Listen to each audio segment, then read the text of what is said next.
What is going on, my people? Welcome to the Profit First Show on this beautiful Saturday. I don't know where you're at, but in Virginia, it's sunny, it's 70 degrees, and that's good weather for us. It's great weather for us, but we're still inside to create this content for y'all because you know we don't miss on this channel every single day. I'm hitting y'all with clips of people complaining and also sharing what they're going through financially when it comes down to the economics of living in the United States of America. I am your host, Jay Askew, by the way. If you are new here, welcome. If you have been watching the show, welcome back. We're going to get right into these topics because we actually have 5 topics today. That's right. You heard it correctly. We got 5 topics. I'm putting in the extra effort for you all because I definitely want to get out more content on a daily basis. But before we get into it, I just want to let you know we do have some ground rules, of course. Every time that there's a comment or a chat, it is pop up on the screen. We will talk about it in between the clips. All right. I don't want to waste any time. Now, before we get started, I want to ask you all that are in the chat right now, and I'm going to check also on my phone as well. Can you guys hear me clearly? And am I too loud? Because I changed some settings with my microphone. I recognized that my voice was a little bit quiet when I actually record videos, and I want to sound clear. All right. I want to sound clear. So while you all are listening right now, before we get into the first topic, I'm going to go ahead and listen to myself to see if I can hear myself at a great level. All right. Let me see. On my channel. And let's go to live. All right. Let's listen to it.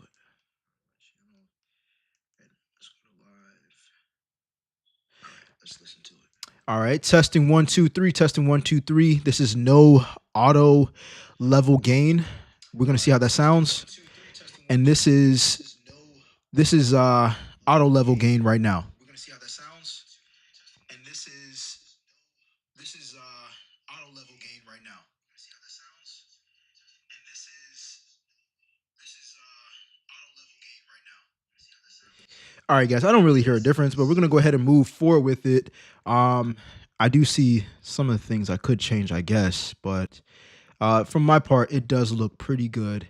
We're going to try it with no auto gain. Hopefully it's going to be better quality as well, and you guys can hear me more clear. But anyways, let's get into the first topic of today's show, which is Americans are preparing for what's coming. A lot is going on. All right. Not only is there a war with Iran, politics, people are not talking about the Epstein files, whatever. But the whole point is they're getting prepared. They think something is going down. I've heard people say that, the currency is going to be changing really soon. Watch your electronics because there's possibility that the power is going to go out. Who knows?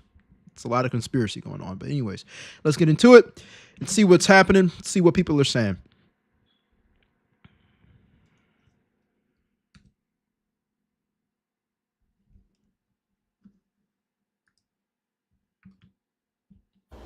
I need to have a vent session for a second about the state of affairs in this country. So I have 2 adult children. One is 18 going on 19 and the other one is 21. My 18-year-old is working currently as an HVAC apprentice and working on getting certified, but he's making $16 an hour, which I live in a small to mid-sized Missouri town. So that's pretty typical around here. Wages are, low compared to a lot of places, but so is the cost of living. But he would also not like to be living at home with mom forever. He's more of an independent, autonomous person. So apartment living is not for him at all. He wants a place where he can have his truck and his dirt bikes and be able to work on motors and have the freedom to do what he wants with the place and also be able to have all of his stuff. And at this point, honestly, renting a house would cost more than a mortgage payment anyway. But he's been looking for houses and just trying to figure out what he can afford and what he can do. And he found this place that was only $125,000, which is dirt cheap around here. That just doesn't exist anymore, but it had no basement. It was on a slab foundation, I think, and probably needed some work, which he is naturally talented at that stuff. He works in HVAC. He's very mechanically inclined. He can do this stuff. So he's not afraid of a fixer-upper. Found out that the main reason it was priced so cheap is because it was in a flood zone. So it was a no anyway. But keep in mind, $125,000 house in this economy. And when we looked up to see if he did a 5% down payment on this thing with, your insurance and PMI and taxes and everything, his payment would still be $1,100 a month. for a like cheap piece of crap house. And just the look of absolute dread on his face when he realized how completely unaffordable and unattainable it is for him to be able to buy a house and live on his own. Now, my oldest son just turned 21. He's been waiting to turn 21 because he wants to get into the cannabis industry. And it's just like the alcohol industry, where if you want to be like a brewer or a bartender. I'm gonna just pause right there because she's talking about two sons. But let's get the first son out the way. We know the economy is shit right now, or so people say. Anyways, there's those that make money and there's those that don't make as much money. There's those that are aggressive towards making more money, and there are those that like to choose to be distracted, should I say, and they end up not making more money. Anyways, one son is avoiding paying rent, and he believes that a good deal, and she believes that a good deal on a house that he's looking at was $125,000. All right. Now that sounds like a great price, but there were some stipulations to it. It obviously needed work and it was in a flood zone. That was a no for him. But let's just break this down on a more simplistic level. If you're paying $2,000 a month for rent, which is extremely high, especially compared to the housing living standards that they said they're used to paying for their state. I think she said Mississippi, I think.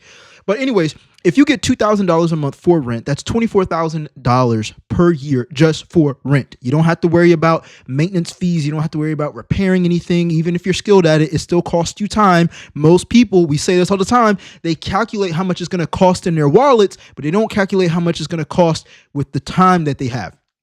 Anyways, I digress.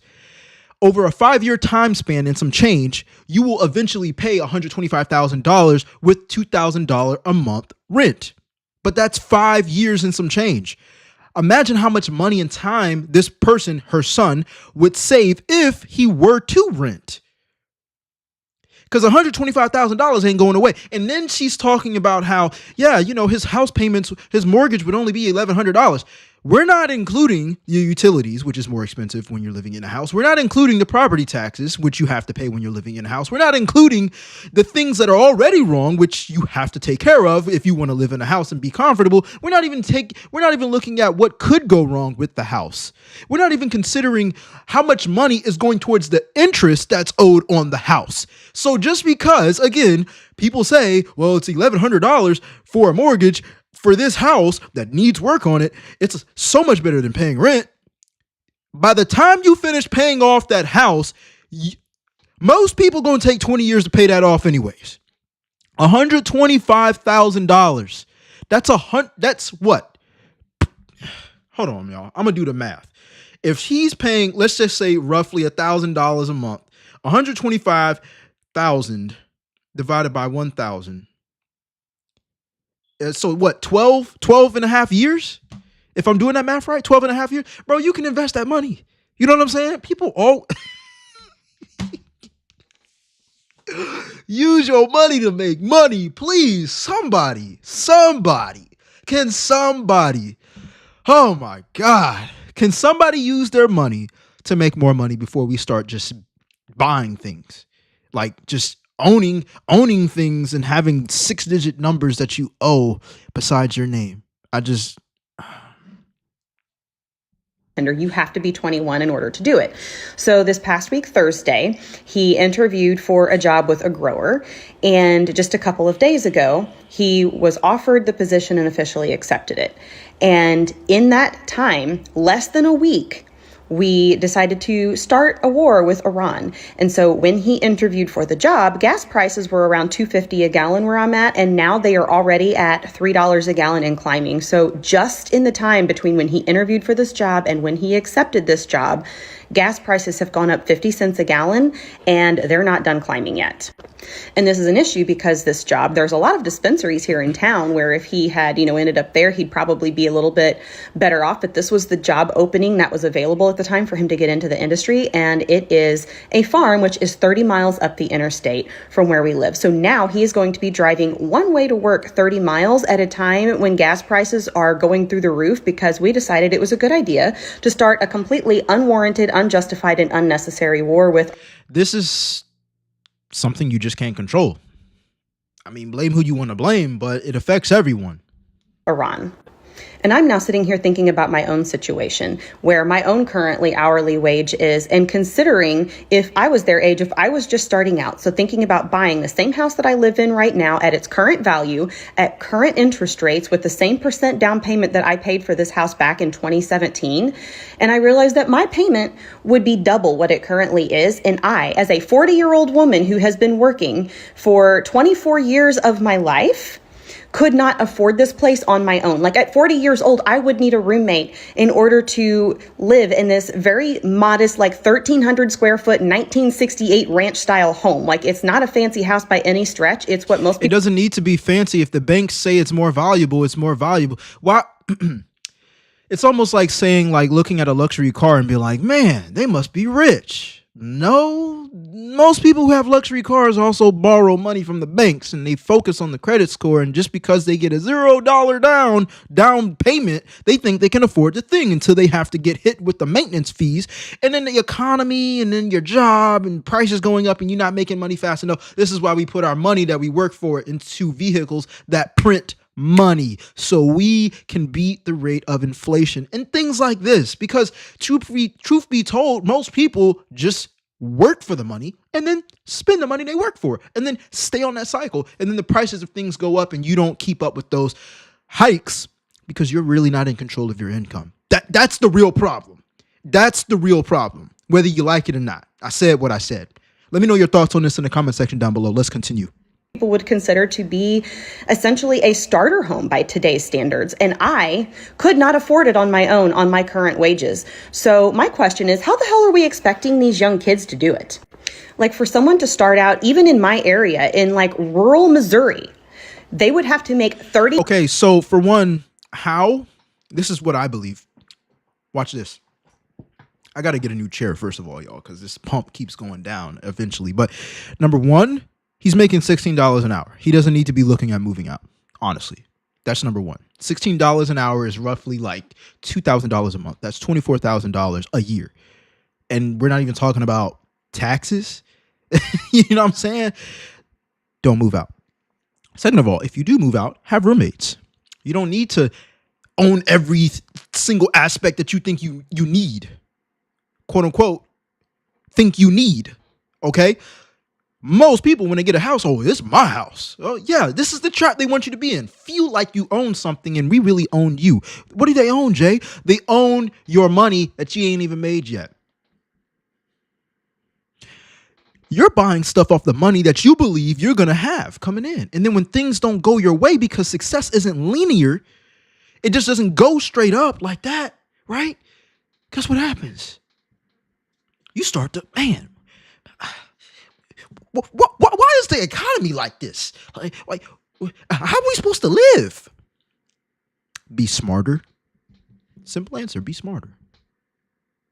It's hard to be smart, though, when you get advice from people who don't know how to get out of their own situation. That's what I'll say. It's like asking somebody obese how to lose weight. And they've never had to lose weight in their life. They've never cared about losing weight in their life. But they've watched so many videos of people losing weight that they know, okay, cool. Yeah, you know. But what's most important is implementation. A lot of people have this perception of knowledge is power. No, it's not. It's execution. You know how many people know how to make more money, but they don't have the execution, the willpower, the discipline, the time management to set aside time so they can get out of the situation they're in? This is why Americans are complaining about the economy. You know the economy goes up and down. That's not new news. I'm 28 years old. I know the economy goes up and down. Why is somebody 40 years old complaining about the same economy? Come on now. We're not working on becoming better, becoming smarter. We're not self-educating ourselves to adapt to what's happened in the past and what's to come. Because you can hear, oh my God, you can learn lessons through other people's mistakes. This is one of the reasons why I make these type of videos. Let's continue. Hey America, are you guys okay? Because everything we're seeing over here in Australia of what you guys are going through, I don't have words for it. And I genuinely wonder, are a lot of you guys wanting to leave? How does that look right now for you guys, especially with families? If you are planning to go, where are you going? Is it hard? So many people in the U.S. say they're ready to leave, but they don't know the stipulations that happen in other countries. But let me know in the comment section down below. Have you ever left the United States with intentions of not coming back? And if you are out of the States, let me know. So let's see what the comment section had to say, because I think it had 25,000 comments. All right. One of the top like comments that got 20,000 likes said, "No, we aren't okay. We can't afford to leave. And who would take us?" Wow. Wow. In a country where you can make as much money as possible. Another person said, "Most of us can't leave. We can't afford to take even a couple days off." That's your fault. That's your fault. If you can't afford to take a couple days off, that means you can't even go on vacation. Of course you can't leave. Why can't you go on vacation? Maybe because you're not using the same money principles that's being used against you, and you're not using them for you. Maybe you're living above your means. Most Americans are living paycheck to paycheck. Fact. I could leave, but I won't. Why? My grandpa fought in World War II. He passed in 2019. All respect to the people who serve this country. I stay and fight in his honor. This is my home. I love that. That's amazing. Now I wonder what some people underneath that said. My grandpa. Okay, cool. So people actually standing up. This is why we need to stay, to have a revolution, not be scared that we live paycheck to paycheck. That will be the only way to change. A revolution? Your ass still gonna be broke. A revolution? Come on, man. What do y'all think? Let me know in the comment section down below. Let's continue. My husband and I finally made the difficult decision to leave the United States. It was not an easy decision, and it came from a lot of conversations. But we finally realized we're fighting to stay somewhere that not only is he unwanted, but we're fighting to stay at a place that's just falling apart more and more each day and becoming an unrecognizable place.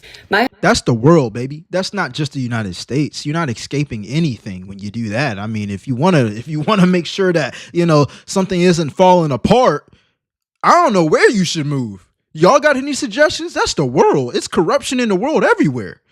Whether you like who's in office or not. That's everywhere, man. My husband came here to study English and to be part of, everything the United States had to offer, which was a better life. The irony. Let me tell you a few things that I'm also forfeiting as a U.S. citizen that our country fights so hard to protect their interest. I am now forced to go live in another country just to preserve my marriage. This comes with leaving my family behind, leaving my law license behind that took me years and years to get. I'm not licensed, obviously, in another country, so I have to find an entirely new profession and start over entirely. Being a disabled... That's on you, though. I'm not understanding. How is this also threatening her marriage? I'm very confused. Veteran, someone who broke their back and both of their hips in the military, I am now forced to forfeit my personalized care plan that I have worked the last decade to develop with my physicians. Okay, you're not forced unless you're getting forced out. I'm failing to hear where she's talking about how she's forced to leave the United States. From my recollection, she said that they've decided to leave. I have medications that I take on a daily basis, and the VA does not ship them out of the country. This also just means that our kids will not really have a relationship with my family. How did we get to a place where the destruction, the waterfall of destruction is just so normalized? I can't stress enough how much I'm not trying to make this about me as much as I'm trying to shed light for those who truly don't get it yet. You should care that your fellow citizens are now being forced to leave the country to stay married. That's very confused on this. We're going to get in the comment section in just a couple seconds. But what I also want to say is people have been wanting to leave the United States long before Trump got in office. I don't think this is just a Trump thing or who's ever in office. Let's see what the comment section has to say. One person said, "My husband and I left last January. We are now in a small town just outside of Merida, the second safest city in North America. Best decision we ever made. See if you can work remotely. That may help in the interim. Best wishes to you in your journey." America isn't the way it is because he's president. He's president because of the way America is. Sure. What do you all think about that? Let me know in the comment section down below. Someone else said, this is what I've been saying for a while now. He's not the cause. He's a symptom. Anyways, like I said, people have been wanting to leave the United States. I ain't leaving the United States. I think it's one of the best countries in the world, man. You know what I'm saying? Now, I don't know too many about other regions. And, you know, I will once I start to travel more and see different cultures and see different regions of the world. But at the end of the day, I think we still are in one of the best countries of the world. Whether you like it or not, there's a lot of freedom that you can utilize when it comes down to certain things. I'm not speaking for everything. All right. And a lot of you might be like, well, no, they're trying to take away this. They're trying to take away that or whatever. Look, I make YouTube videos for part of my living. I'm talking about the freedom to start a business, the freedom to, you know, I don't like it, but take money out and start something that allows you to have more control over your income. That's what I'm talking about. But let me know your thoughts on this in the comment section down below. If oil hits $300 a barrel, this is how life could change for the United States and everyone in it. With oil being blocked, most people think that just our gas is going to go up. But in fact, oil is essential in things like medicine, energy, and everything else pretty much in the world. If oil hits $300 a barrel, which they are predicting it will, gas prices could go up to $15 per gallon, and medicine could almost double or triple the cost that it is now. But that is just one domino that will fall. Families will start to have to make hard choices. Now, to understand all of this, you need to know that America's superpower is not its military. It's the dollar. After World War II, the United States made a deal where all oil around the world gets bought with the US dollar. This is what is called the petrodollar. Every country that needs oil needs to buy it in dollars, and this is what keeps the United States on top. Now, with the recent conflict, they are blocking oil on purpose. They want to essentially topple our economy. Now, Iran is not the only country that wants to topple the US dollar. There's plenty of other countries that do as well. These are called the BRICS countries, and they have unified, and they want a gold-backed standard instead of a US dollar standard. Most people don't know that the US dollar standard has only been around since the late 1940s. Every single currency throughout the history of time has always been turned over or toppled. Every single one. Now, while you have all this going on, Wall Street is also sitting on a time bomb. The stock market is being propped up by the AI bubble. These are not AI profits, it's just all hype. If the AI bubble pops, it is bad news for most people. Most retirement accounts will basically go to almost zero, and the US will be in a very, very bad situation. Now, this is where Ray Dalio comes in. If you don't know Ray Dalio, he was a very successful investor, but he also wrote a book called The Changing of the World Order. What he talks about is that every 75 to 100 years, there's a changing in the world power. Right now, we've been a world power for a little over 100 years, and he has said that we are basically at the end of the timeline. It happens to everybody, Britain, Holland, and just keep going back through time. Every superpower eventually topples. It's not a prediction anymore, it's a pattern. Now, the scary part is that all three of these things are about to topple at the same time. Oil, the stock market, and the dollar. Now, to make matters worse, they have started hitting desalination plants. Desalination plants are critical in order for water supply. If you heard, there was an attempted attack or a drone attack on California on our desalination plants. They are going to go after our most critical resources via cyber attack, via natural resources, so you need to be prepared. This is what I would do to prepare. If you don't have a stockpile of any sort of common medicines for you, for your kids, that is what I would stock up on immediately.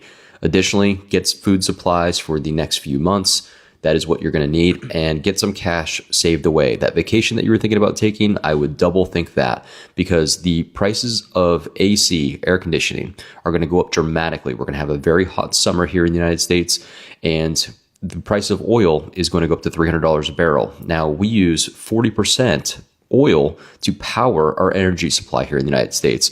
So the prices of everything are about to go through the roof. You need to be prepared, and you need to I do agree. We need to be prepared for multiple things that may happen, quote on the may. But let's see what the comment section has to say. Someone said we are not in an AI bubble. Another person said we grew up in the best time to be a kid and the worst time to be an adult, and I'm so irritated.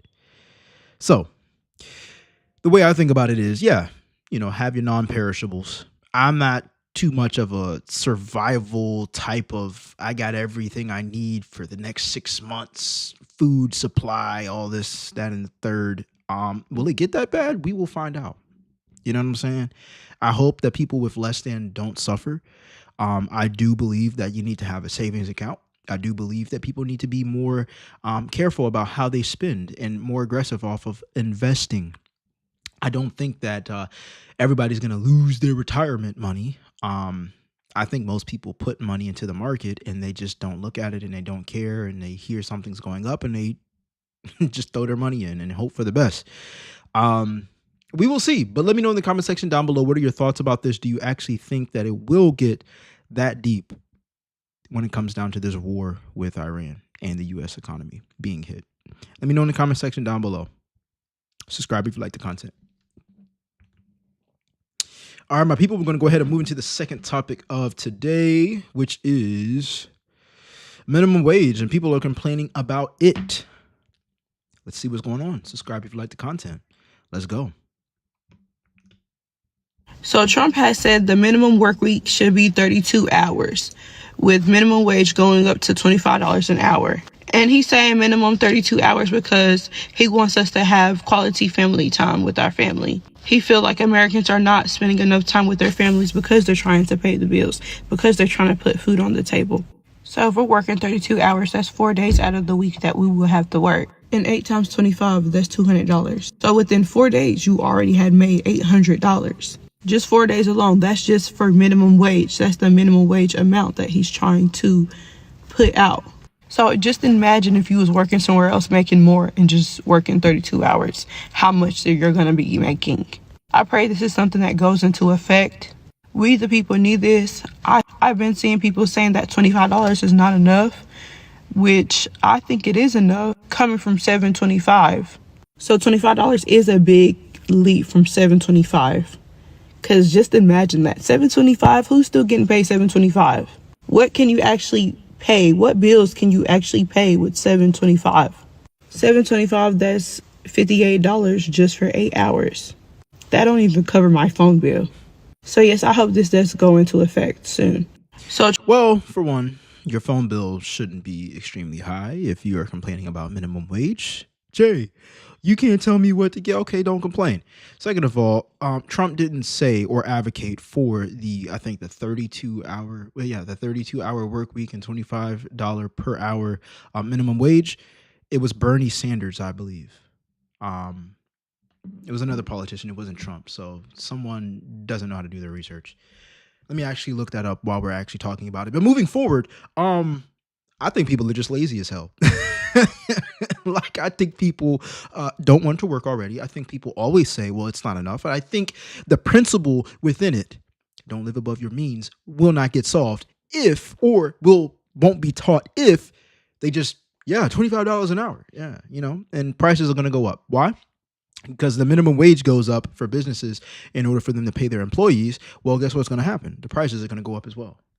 So as people are excited about this, oh man, I'm excited about minimum wage going up. Well, who pays minimum wage? The company that these people work for.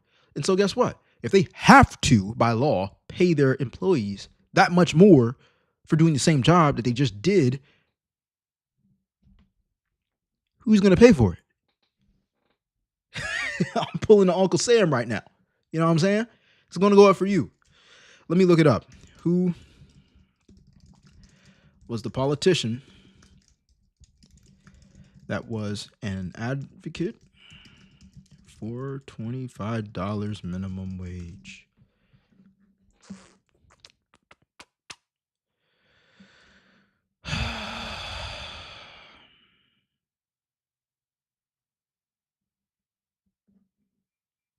All right. I just want to get the correct information to you all. That's it. So,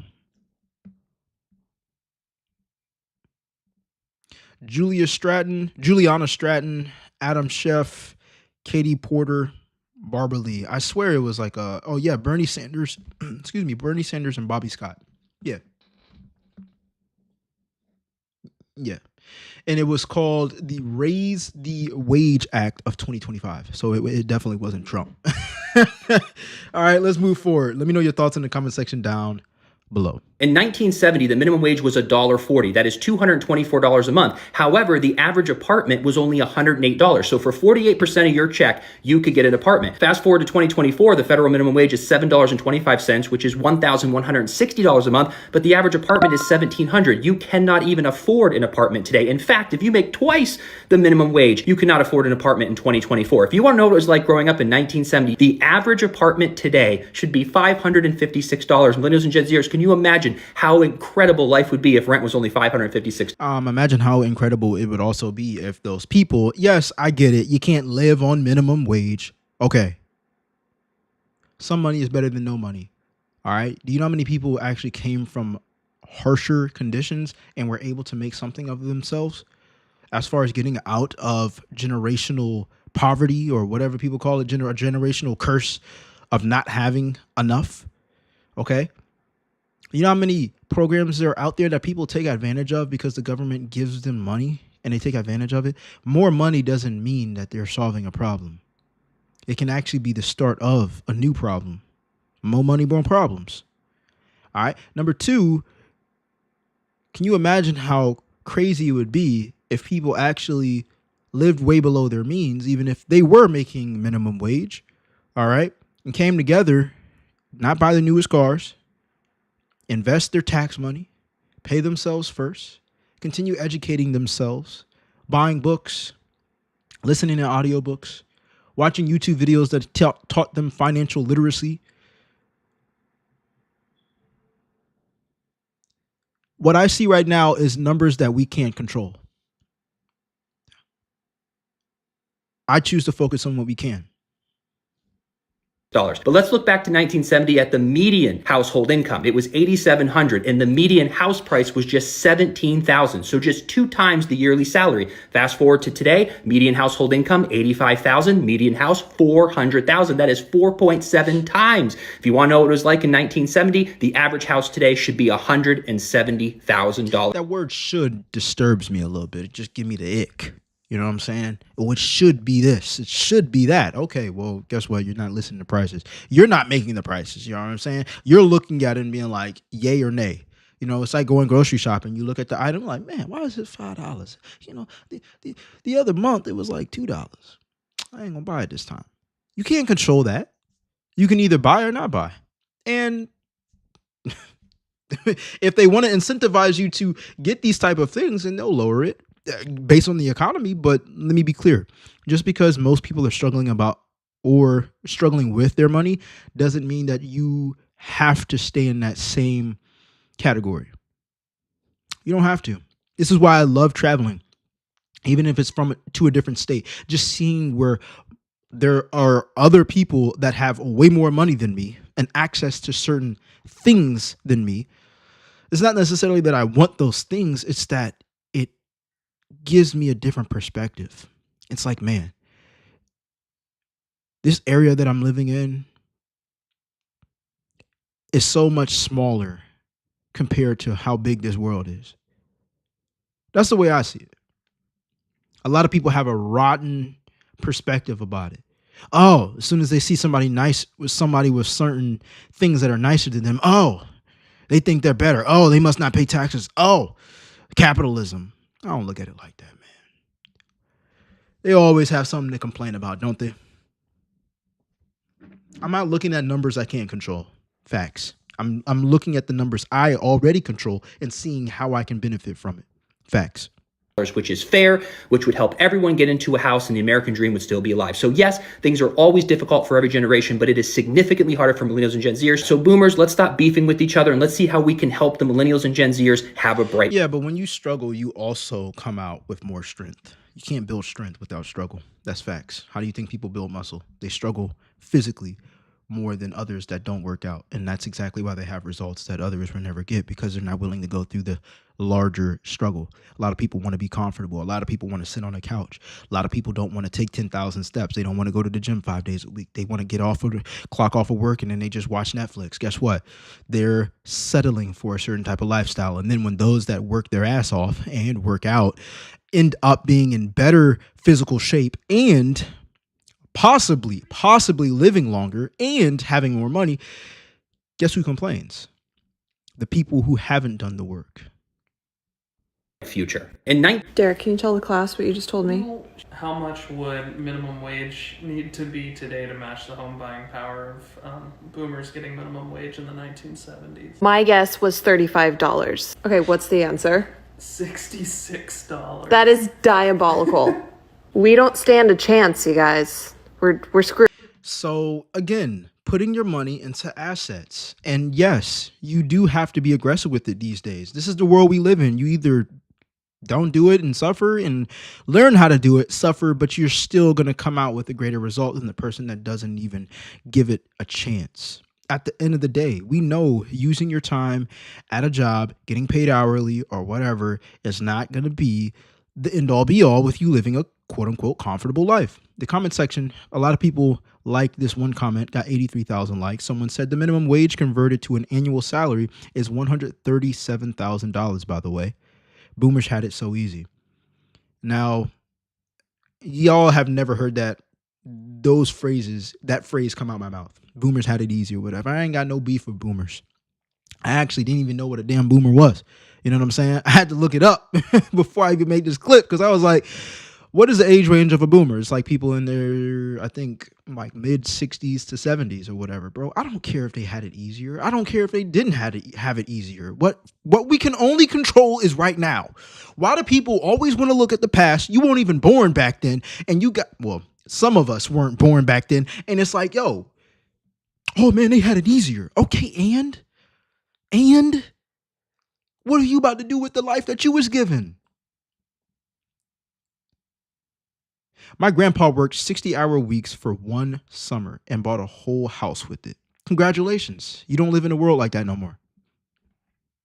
You want to work 60 hours a week for one summer and you still can't buy a house? Got to work harder. You know what I'm saying? And we don't even have to necessarily work as hard. Let me be clear. We got technology. Your grandparents, or if you are in your 60s and 70s right now, y'all didn't have iPhones and computers and the internet and stuff 60 years ago. Y'all didn't have that. So guess what? I'm not tripping because we got different tools just like y'all had different advantages or they had different advantages. Guess what? We got certain advantages now. We can use the internet to get paid. Most people, they're just consumers and the complainers, man. It just doesn't make sense to me. But maybe one of y'all can try to make it make sense to me in the comment section down below if you disagree with my standpoint. Anyways, let me know your thoughts on this in the comment section down below. Let's continue. I work in retail making basically minimum wage, and I have 2 bachelor's degrees, and everybody's like, why in the world do you work retail? Everybody's trying to give me all of this life advice, telling me to go into healthcare, telling me to go into tech, yada, yada, yada. And everybody's like, why in the world do you have 2 degrees and you're not using them? What are your degrees? Like, what's the story there? This is the story of my 2 bachelor degrees that I have that I am currently not really using. I graduated high school in 2014, and when I was in high school, the high school I went to, like, more than 80% of our graduating class went to a 4-year university afterwards, so it was very much pushed to go to college after you graduated. Nobody in my family had ever gone to college before. I was the first one to even graduate high school, so it was like a big deal for me to go to college, and I was super excited. I switched my major so many times, which is a big play in this. Junior year rolls around, I've taken all my gen ed classes, and it's really time for me to figure out what my major is like actually going to be. And at that point, I had taken a lot of anthropology, history, and sociology classes because those were the classes that I just really enjoyed and had some professors that I really enjoyed. So I had already had a lot of credits towards those 3. So I decided to go with sociology as my major, and I minored in history and anthropology. And I mainly decided that just because I wanted to graduate on time. Like at this point, if I chose a major that wasn't sociology, I was not going to graduate on time, and I was going to have to continue going to school for at least another year and take out even more loans. And I just wanted to be like done with school at this point. I loved the classes that I took and everything that I learned, but I knew the career path wasn't necessarily for me. But at this point, I just wanted to graduate. I graduated with a degree in sociology, and I minored in anthropology and history. I didn't have the opportunity to do an internship or any sort of research while I was getting my degree. I had to work work a paying job while I was in school, and there were no like paid opportunities for me. So I wasn't able to get any sort of experience in the field anyways. At that point, I had gotten a better retail job.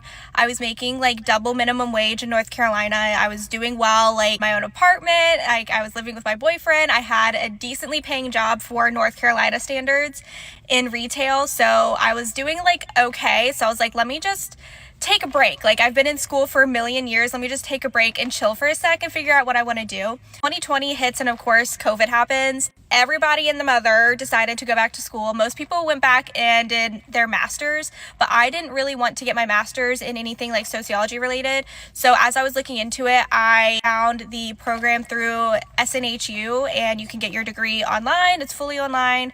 And they had a graphic design with a web development option, which I thought that would be really great. Web development, like everybody says to go into tech, so I thought that'd be a really great idea. I was able to transfer a lot of my gen ed credits from my first degree, so I was going to be able to complete my degree in about a year and a half. What I did, it took me about 2 years instead of a year and a half. So at the very end of 2022 is when I graduated with my bachelor's in graphic design and web development from SNHU. I did it fully online. Before I even graduated, I started doing some freelance work. So I think in January of 2023 is when I got my first like bigger freelance client. And so I was doing well with that. I was just going to do freelance. I was applying to like more corporate graphic design jobs, but I really wanted to go the freelance route. So that's what I did, and that's what I've been doing. For all of you that are curious, that is the story of my 2 degrees and why I have. Yeah, so I'm so glad that she kind of recovered a little bit, because AI does a lot now, but seems like she's in a better spot than where she was. But a lot of people go to college off of something that they just like, and it doesn't mean that it's a moneymaker. It doesn't mean that you're going to get a job. It does, like, no degree guarantees you're going to get a job. But I definitely believe that if you're going to take out loans and go to college and spend all that time in there, then you're going to want to look at something that's going to be in demand in the market. Clear example, we're going to take the context out of college. My YouTube videos within themselves, I've been making content for like 5 years on Instagram, on Facebook, and on YouTube. I ended up starting this YouTube channel like a year and some change ago. Started making videos every single day, teaching people how to make money online, teaching people how to get out of financial hardships, because I knew how to talk to the camera, how to share my knowledge, and how to make money from it, whether it was having an audiobook or an ebook for sale or a course, or even getting paid with monetized on YouTube. Nobody cared about those videos. So I had to adapt off of what the market wanted. What the market wants is to hear stories of what people are going through financially and economically. And therefore, I still create the same type of videos, but it's like obviously I'm reacting to her story that you care about, but I'm also ingraining my 2 cents, my opinions, my teaching, my wisdom that I've gained from others as well. So at the end of the day, you have to adjust off of what the market wants. You can't sit back and complain and then say, man, well, my degree was a waste. Oh man, minimum wage, this, that, and the third. It's just like, most people just care about what they want. They don't care about what other people want. And that's one of the biggest mistakes you can make in your life. There's this book that I read called The Go-Giver. You guys should definitely read it. It's called The Go-Giver. And it's the opposite of the go-getter, because the go-getter is focused on his goals, but the go-giver focuses on other people's goals. And that's how you move forward in life. You don't think about yourself first. Even though it's so natural for you to do so, other people just want to feel heard. Other people just want to have their problem solved. And once you start solving other people's problems, you become a lot more valuable in this economy. That goes with a professional 9-to-5 job. That goes with freelancing. That goes with creating YouTube videos. You have to show that you are more than willing to do what people want already. Not try to make them want it. Not get a degree and say, well, I got all these things behind me and I did this, that, and the third, and they still don't want to hire me. It must have been something that you didn't appeal to or didn't show as appealing when it came down to them giving you a certain position. It also matters on who you know, not what you know a lot of the times. But anyways, let me know your thoughts on this in the comment section down below. Let's get it. And subscribe if you like the content. I'm out. All right, my people, we're going to go ahead and move into the third topic of today on the Profit First Show. We're going to talk about bad car deals. We love seeing some car deals go down. All right. So y'all definitely listen up. Let's get into it.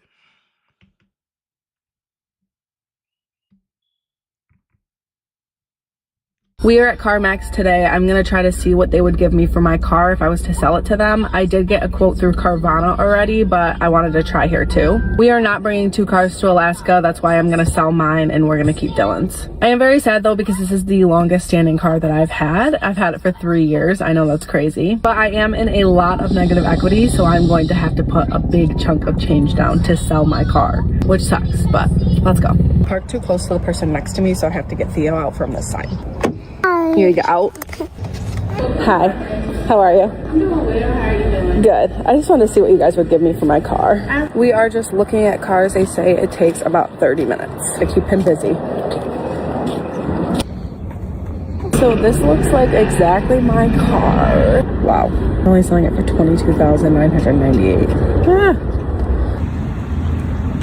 So CarMax offered me $19,000 and Carvana, my last quote like a week and a half ago was $20,000. So I think I'm gonna have to go with Carvana. I don't even know if I want to tell you guys this, but my payoff for my car right now is $28,446. So if I go with CarMax, I'll have to come up with a little over $9,000, and if I go with Carvana, it'll be a little over $8,000. So this is just how I live and I learn not to go into a ton of negative equity. But I love you guys. Bye. Yeah, we're gonna see some terrible car deals where people are going into negative equity, crazy insurance rates, and people just wanting to get the car that they want, not the car that they actually need, especially for their finances. But what I will say, and this is not sponsored by Carvana, as you all know, I told you all I have a Tesla. It's 2018. It's a Model 3. It came with 64,000 miles. It was about $21,000 out the gate. I used Carvana, one of the most easiest car buying experiences that I've ever seen, because I did hella YouTube research on YouTube University off of how to actually get your first car, because my first car was my high school car that my parents helped me get. Thank you for them. Shout out to my parents. Me actually getting my own car was my own money. And everything was my first experience. I just didn't want to have to go through the car dealership, go through all these salespeople trying to upsell me and whatnot. So Carvana is definitely a great company in my own experience. And they give you like a 7-day warranty for you to return the car if anything's wrong with it, or, you know, if you don't like it within the first 7 days. And then you get some other warranties included with the car as well. So I had a very good experience. Shout out to Carvana. Yeah, I mean, what, you're paying $1,200 a month for a 2024 Kia Forte at 29%? That's hefty. Yeah. So it is, bro. Hello. Hey, how are you? This is Yusuf, Legacy Motor Cars. Hi, how are you? I'm doing good. My phone calls just came back from Florida, so it's been a lot of backlog of getting back these messages. So, all right. So you got into a bad deal, unfortunately, in August of 2024. You bought a 2024 Kia Forte. APR is about 29%.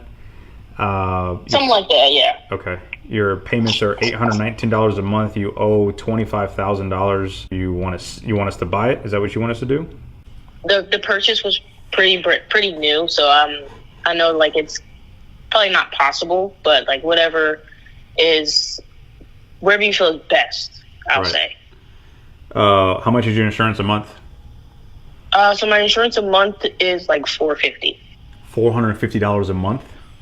Mm-hmm. Yeah. So the reason why I asked that is everybody who buys a car or currently has a car should account for insurance being part of an expense for the vehicle.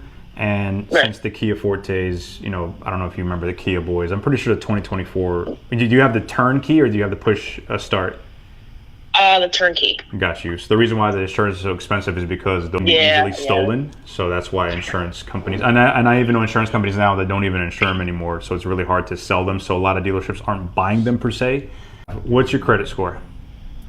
So my credit score is about 550. Like I've been working on establishing it because I didn't really know much about credit until recently. So I didn't necessarily have the best score when I went to inquire about the car. So getting the car kind of taught me better ways to build my credit.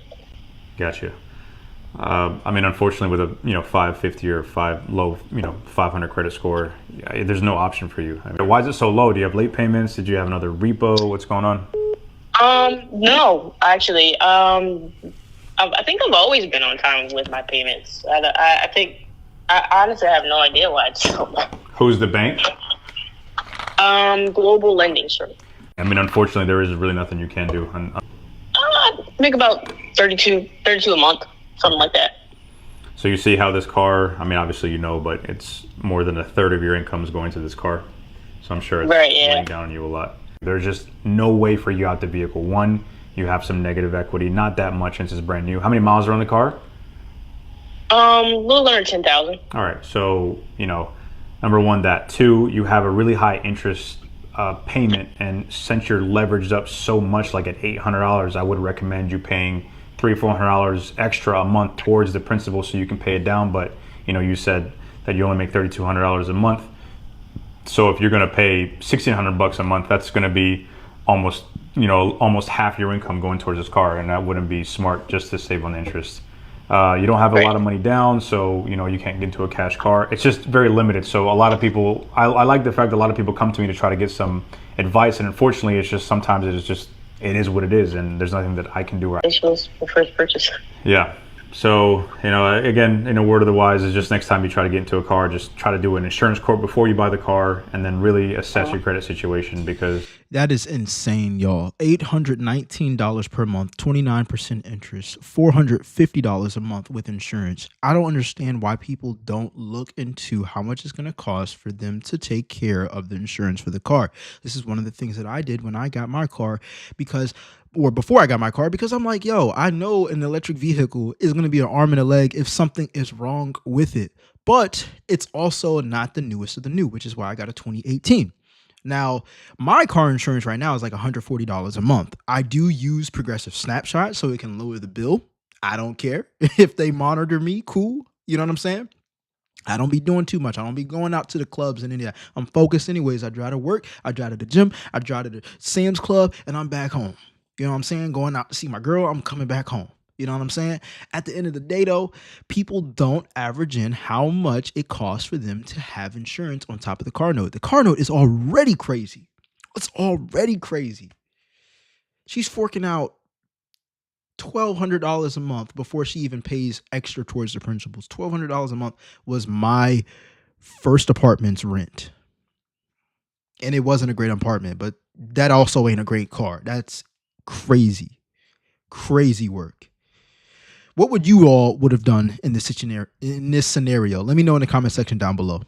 All right, guys, calling a customer on a 2021 Nissan Sentra. She contacted me on social media. She owes almost $40,000 on a 2021 Nissan Sentra with almost 60,000 miles. This has probably got to be the worst one yet. So let's give her a call and see how I can help. Hello. Hey, how are you? This is Yusuf, the car dealer. Yes.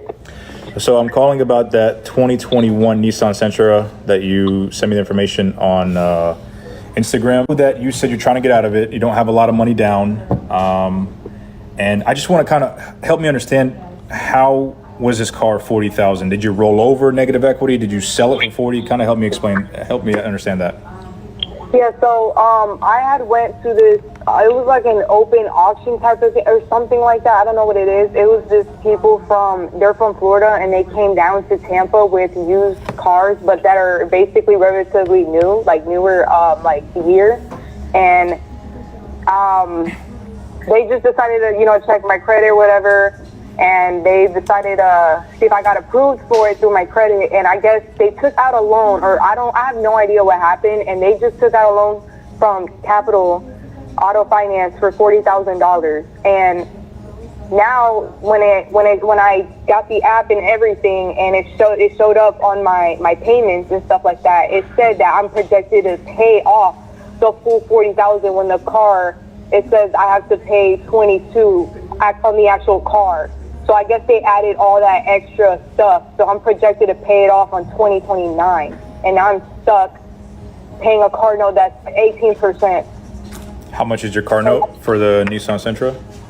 It's $560. Okay, and your insurance is how much? Currently don't have insurance on it right now. Okay. It's just sitting there. And yeah, I'm not using the car. Got you. And your credit is not, is it good? Is it bad? Is it decent? It was at 700, but it did go down to, I think, about 680, around there. Okay, 680. All right. And do you have consistent income? How much do you make a month? 3,000. 3,000. Okay. $3,000 a month, $680. So you have decent credit, you have good income. So, but you didn't trade in a car for this car when you bought it. How long ago did you buy it? No, I did actually. I had a 2003 Mazda, and I gave it to them, and they took off an extra $3,000 for the Mazda that I gave them. Okay. So I guess my thing is you know, when did you buy it? I'm sorry, I didn't catch that. In November. November. So this was recent.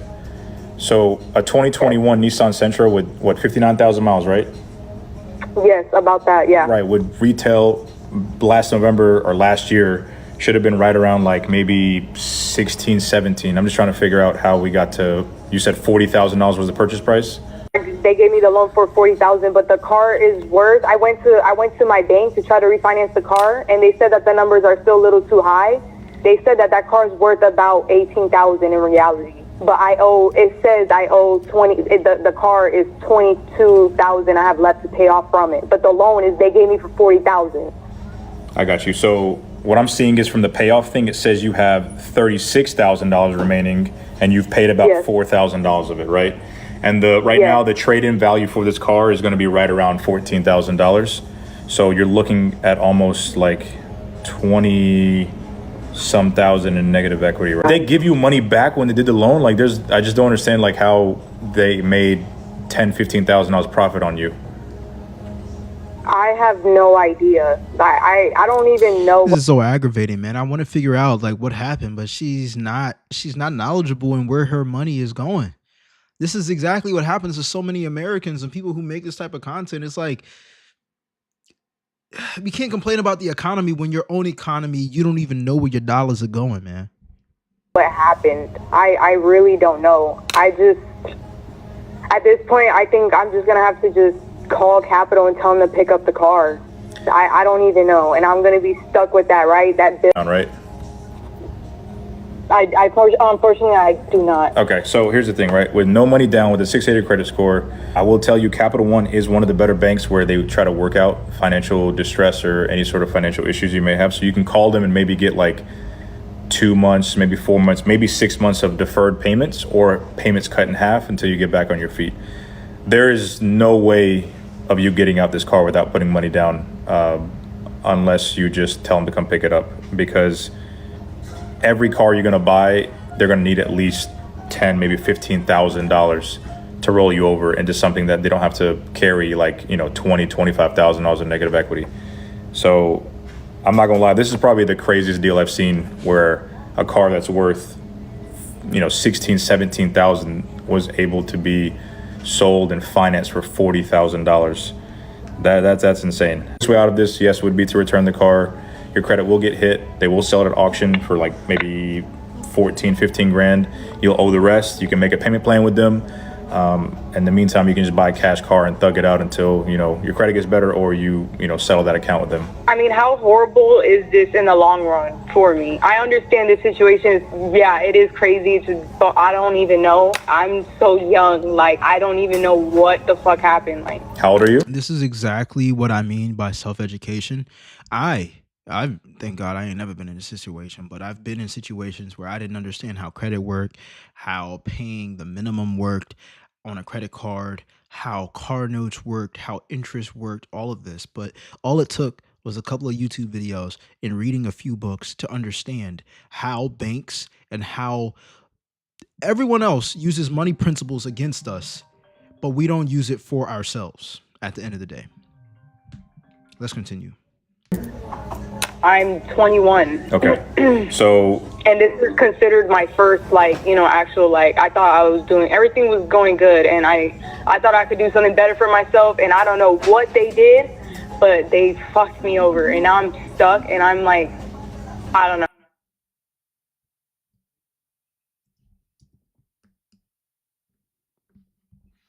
Okay. So the audio went out for some reason, but.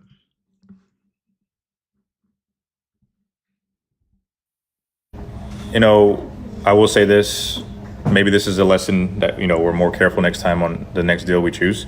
But I will tell you, repos typically last, when it comes to buying a car, after 2 or 3 years, most banks will look past it, but it'll be on your credit for 5 to 7 years. Best bet, just, get a cash car, ride it out until your credit gets better, and then it'll get better. So don't feel like you're stuck, right? Just you got to make a decision. You made a decision in the beginning. Now it's unfortunately the consequences, like giving it'll take some time, but you'll come out on top. Let's just recap this video. That's insane. What would you all would have done in this situation if you were in it? Let me know your thoughts in the comment section down below. Bro, I swear I cannot make this up. Bro, I just bought the car today, fool. Like, I can't make this shit up, bro. I cannot win from fucking losing. I don't give a fuck what I do. Like, that's crazy. Bro, I swear I cannot make... What happened? You know what I'm saying? What happened?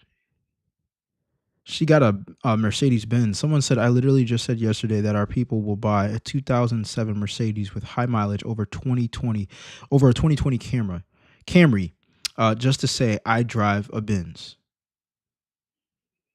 She must have a video on her actual page. Let me see. No internet. That's wild. Tap to retry. Okay.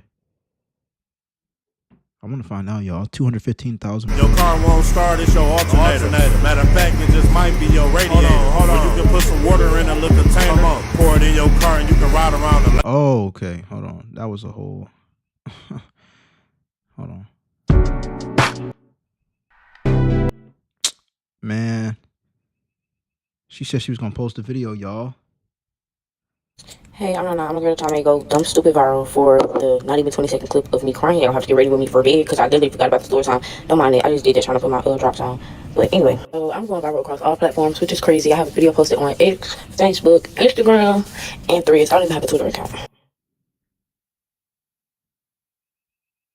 If we're gonna talk about the story time, let's get into it. So I decided that I wanted to buy me a car because I bought a car less than a year ago from a mechanic and he ran off with my car. We already having another car that I was supposed to put in the shop. I just decided instead of putting this car in the shop, I'm just gonna purchase another car so I don't be without a car in the time being. So shit, after like looking around for maybe a week or so, I had seen a couple cars or whatever, and I see everybody in the comments like, why would you go for a Benz? Just the type of bitch I am.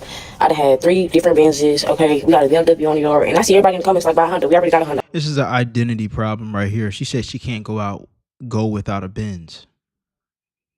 She can't go without a Benz. Yes. You about to be going without a Benz because the Benz you got ain't working. You know what I'm saying?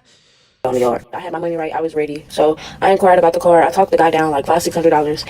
And then that's how I kind of knew like, okay, we gonna roll the ball on this one. And then I went to pick up the car. I stayed in like close to Houston. He was in Sugar Land. So I had to like take an hour ride just to get there. When I get there, I check out the car. The car is pretty much like, in good standings for it to be such an older model car. Like it had no dent, nothing like that. Went up under the trunk. The trunk was clean. So the only thing that I really didn't do was like I popped the hood, but I really couldn't do it all around because I'm just a fucking girl. What you expect me to do? You have a code machine, and I should have took it and just put the code machine in there just to run the codes. That's why I say y'all gotta come in trying to give me ideas and like think pieces on shit that I already thought about, but that's neither here nor there. I purchased the car. I drove it an hour from the location I bought it from, which was in Sugar Land. I got back to Houston, and I was probably like 5 minutes away from my house. I get in the car. I go, but like I was coming out of like a parking lot, so I come out the parking lot inside the dip. I go down the dip, get to the light, make a left, and I'm hitting the gas. I'm not going nowhere. Me, I immediately broke into tears. So that's not when y'all see the video. I think I recorded the video maybe like 5 minutes after that because I had got like a block down the street. So the car stopped like a block away from my house. That's why y'all see me open my camera and just record this video. Me crying. Bro, I swear I cannot make this up. Bro, I just bought the car today. So I called my parents. My parents come. We popped the hood. Well, we rolled it back into like out the street because it was in the street. Popped the hood. We see that it is leaking transmission fluid. More sticking in here. It don't make no goddamn sense. I guess I'll come back with part 2 and let y'all know exactly what's wrong with it. But all in all, everybody wanted to make it seem like this was just the most horrible purchase of all time, and it really wasn't. But all right, so she's explaining what happened. Basically, she had a transmission leak after buying it and driving it back home. She said she had her money right. I guess just to get that type of Benz. Yeah, she could have missed me with all that, man. I'm people buy luxury cars thinking that they have luxury money and they really don't. You know what I'm saying? The wealthy, they buy their stuff. Bro, I swear I cannot with the money. They buy their stuff they buy their luxury items with the money that makes the money. You buying it with the car with the money you worked hard for and say you got luxury money. That's 2 different things. 2 completely different things. It sucks. You know what I'm saying? Hopefully she learned the lesson, but it don't sound like it because she definitely kept talking about how, yeah, she's a Benz girl. This is her 3rd Benz. And like, bro, why you got your 3rd Benz? We look the same age. We in our 20s. Why you got 3 Benz? You know what I'm saying? What happened to the other Benzes, baby? You know what I'm saying? Anyways, subscribe if you like the content. Let me know what you guys think in the comment section down below. Let's get it. All right, we're moving on to the fourth topic of today. We got college grads are pissed about their degree being worthless. Let's get into it. Very touchy subject. Tell me why I went to a fashion business school. Here's my degree. I went to a fashion business school and I cannot even get a job that makes more than $17 an hour. I work for big brands. Like, I have experience working for luxury brands. I have multiple internships under my belt. I'm very smart. I'm very capable. And literally none of these places are hiring. Every single job, especially where I'm applying to in Manhattan, because it's the fashion capital of the world. I'm like, if I'm going to go anywhere, it's going to be Manhattan. I cannot get a job that pays more than like $17 an hour. Like, am I gonna be poor forever? Like, I'm just like, I can't. And people are like, just keep applying. I'm like, I've been applying every single day doing hundreds of applications. I'm about to call my school up and say that this degree that I spent 4 years trying to get, 4 years, was a waste of money. Tell me what. Not all degrees are created equal.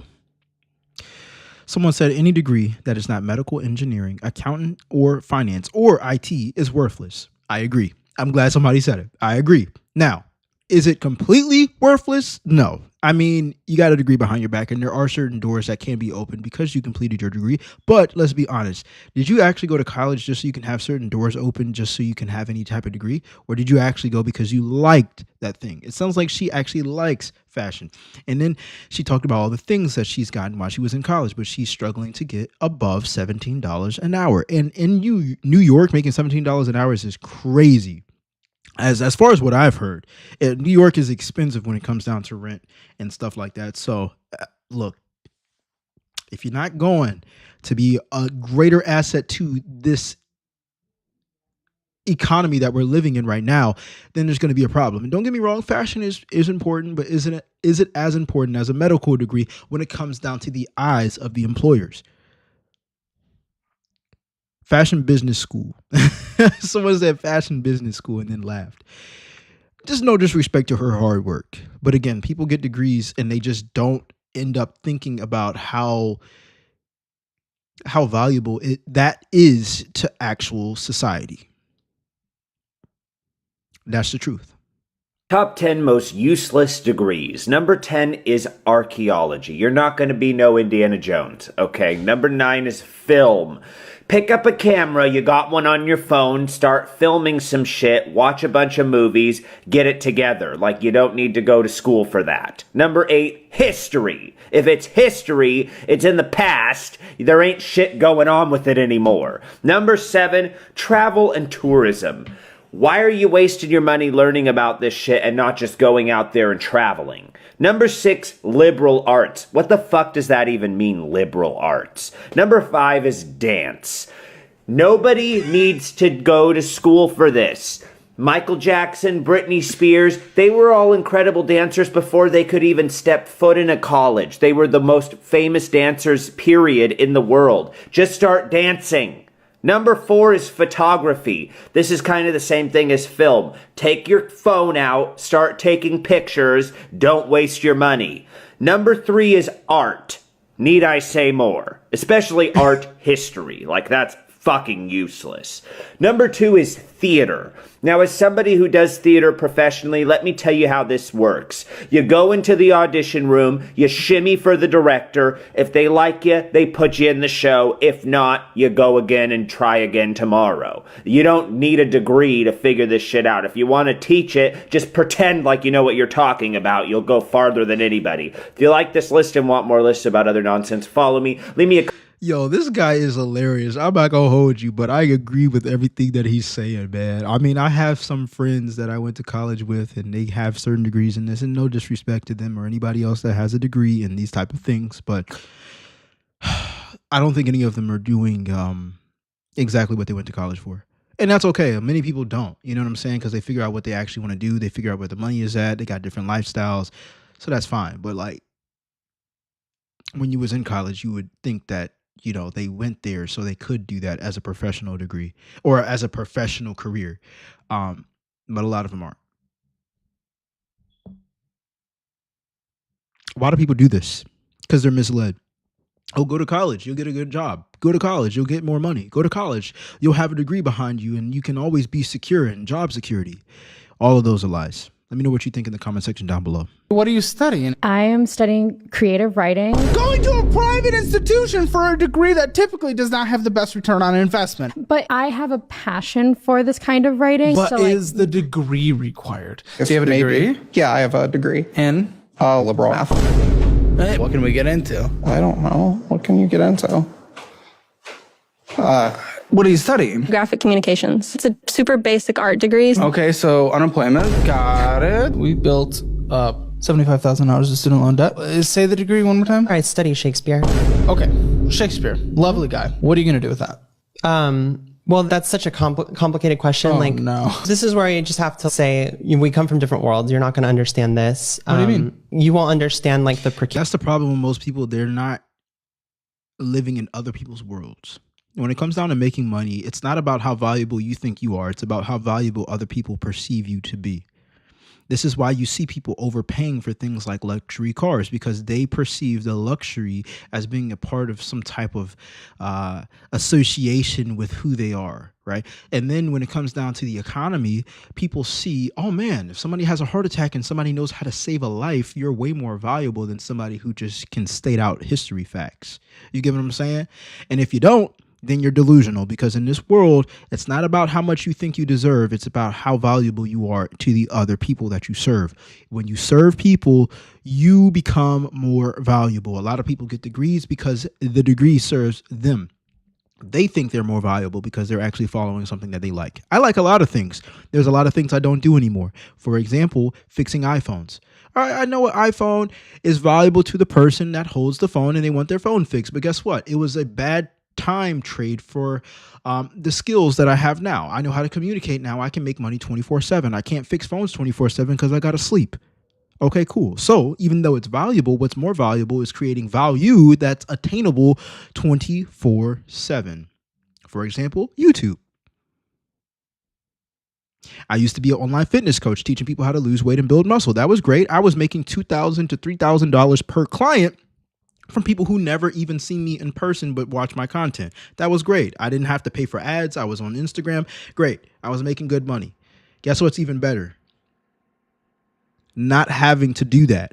Why? Because I had to babysit people, and that drained me. Hey man, you do your workouts. You know, we were focused on losing 50 pounds this year. Hey man, you know, following up with you. Oh, we got a weekly call. You know what I'm saying? That's taking a lot out of me.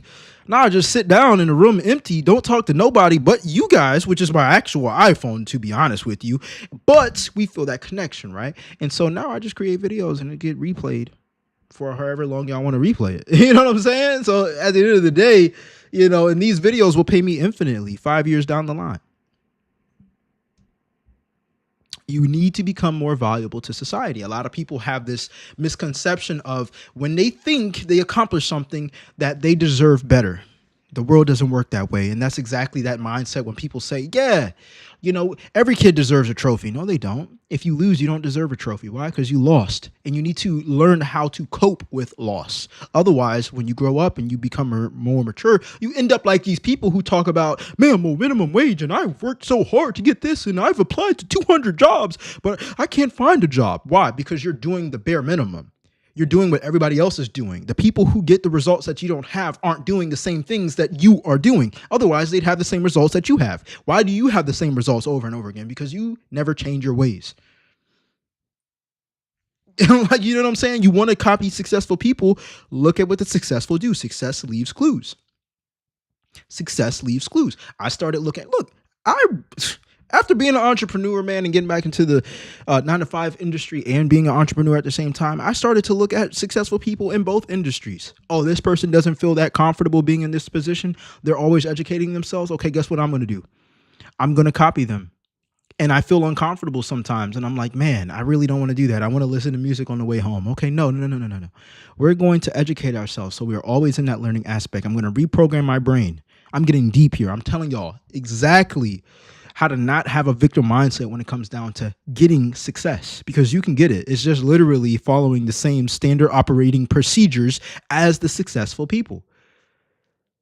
Because if you keep repeating your own unsuccessful habits that lead you to living a lifestyle you're not happy with, whether it's money, life experiences, or finding a job or whatever, then it's happening because of your inputs, not because of someone mistreating you or Trump or the economy or gas prices going up. It's because of how valuable you are. Believe it or not, the same complaint that you have about the price of eggs and the price of gas, somebody else across the world is complaining about where they're going to put their 10th car and how they're going to build their garage.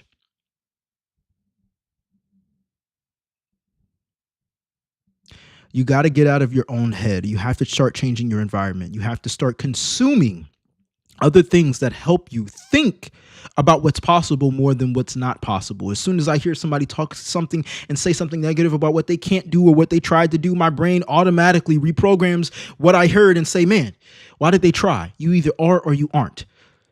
You get what I'm saying? I'm a man. I can't try to be a man. I'm a man. You feel me? I can't try to be a man. I am what I am in the moment. And when the moment's gone, I am a man and I was a man. That sounded kind of weird, but you know what I'm saying? I was a man and I still am a man. You get what I'm saying? You can't try to be a man. So at the end of the day, when I look at it and we try to do things that make us successful and get certain things, it isn't, oh, I tried to get a job. I tried to sign up for jobs. No, you either get the job or you don't. You know what that does? It makes you fight for what you want. It just does. Americans don't have grit anymore. And you didn't have to be in the military. You don't have to be in the military to know how to have grit. You don't need to do boxing to know how to have grit. You don't need to be motivated to have grit. You know what you need to have? Systems. Things that automatically set you up for success. In this room, in my office right now, I don't have no video games plugged up to these screens. Anywhere. Why? Because the system that I use when I sit down at this desk is nothing but work. It's nothing but work. It's a light, it's a camera, it's a screen, it's a microphone. I'm working. Sometimes I get calls from my family and friends, and I'm like, I can't talk right now. I'm recording. Man, you record so much. I'm recording. You know what I'm saying? Like, you got to set yourself up for success, man. That's the way I see it. You either are or you aren't. And the second you start to second guess yourself, that's when you start to lose your identity. Why do people who have bad habits stick to it so much? People who smoke cigarettes and smoke weed every day. Why? Because they identify themselves as smokers. Oh yeah, man, I'm a smoker. Okay, you do what a smoker does, right? You probably light up 3 or 4 times a day. I don't know. I don't smoke, so I wouldn't know. You know what I'm saying? You can call me a content creator, you can call me a business owner, you can call me a YouTuber. What do those type of people do? Create videos. You know what I'm saying? They create videos. I want to keep that identity every single day, so I repeat it every single day. Alexa, turn off heater. It was getting hot up in here, man. I'm cooking. I want to keep the identity every single day. I don't want to lose who I am and follow losers, because there's a lot of people who have excuses as to why they can't be in a certain position in life and start pointing the fingers everywhere. So what I do is the identity that I want to keep within myself, the identity that I want to stay in, I have to practice every single day. I have to. Because if I don't, I start to lose that identity.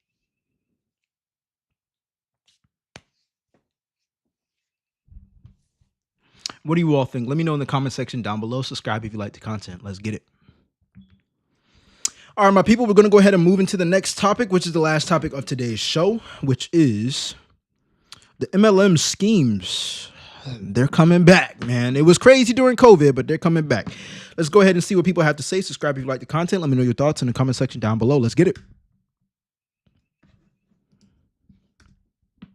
There's a new little scam going around and I need to tell you guys about it so you also don't get bamboozled. So I'm browsing around Target, minding my own business, and a girl comes up to me and says that she likes my glasses, and I'm like, oh, thank you so much. She's asking me where I got them from, and I tell her, I like pull it up on my phone. She looks about my age, maybe a little bit older, so we just start chatting about like college and what did you study and like how I just moved here, and we're just talking about normal things that you would talk about with someone that is your age. And she starts asking me what I do for work. I'm like, oh, I don't really work right now. And she's telling me about how she works as like a project manager for like architecture. And I'm like, oh, I love interior design. And we're just chatting. There's other people around and I don't feel unsafe by any means. It seemed like a genuine conversation that you would just have with someone that's your age. And I was like, oh, I think am I making a friend right now? Like what? And then she starts telling me about how she does like e-commerce on the side. Like, oh, that's cool. And she has these friends who are like retired at like 28. It doesn't seem weird because it's like we've been talking for multiple minutes, so it seems like we're just genuinely having a conversation. She tells me about how her friends are like helping her become financially free and like student debt sucks,